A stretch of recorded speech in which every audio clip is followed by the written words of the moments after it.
And, you know, in the back of my mind, I think social media has a lot to answer for nowadays, particularly when it comes to self-acceptance, self-love, and the beliefs that we have. Because, you know, we see all the Instagram influencers, you know, with all the bodies and all that kind of stuff.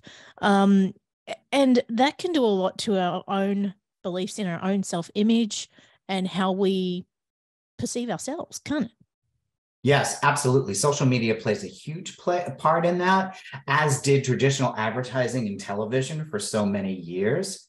But what really is the core of a lot of our beliefs is all the way from when we were children. Mm. You know, we are, I use the phrase, and it's nothing that I coined, but that we're meaning-making machines. Mm. So everything that we experience in life, we make it mean something about us. So if for instance, you know, I was a bullied child, Mm-hmm. I made that mean that I wasn't worthy of so many things in life. So those beliefs that we take on as children, we carry them through our life.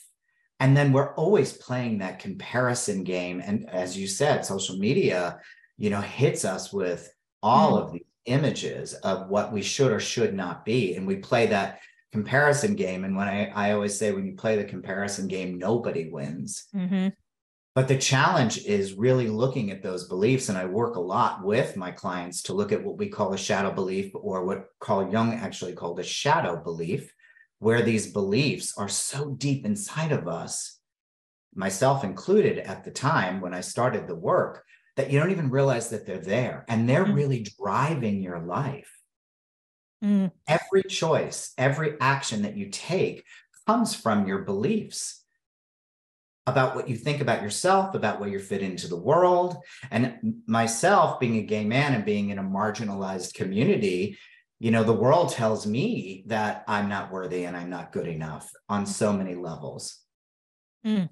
So then you take that on and you go out into the world and you try and navigate, and things, you think things are fitting, but they're not quite fitting, and you don't exactly know why. And I know that was my experience. You know, I always say, like, I used to feel like I was standing in a room full of people, but I really wasn't ever there, because I never felt like I belonged because of my beliefs. And some people listening to this might think, well, that's great, Michael, but I mean, how do we change these belief cycles that we have? Like, how can we break those patterns so that we don't believe it anymore? Well, I can tell you that there's a proven process that I take people through, where you identify where you're stuck in your life, or where there's a potential belief, or what that belief is. And these shadow beliefs sound very simple, like I'm not worthy, or I'm stupid, or I'm not good enough. And they usually come from an origin point in your childhood.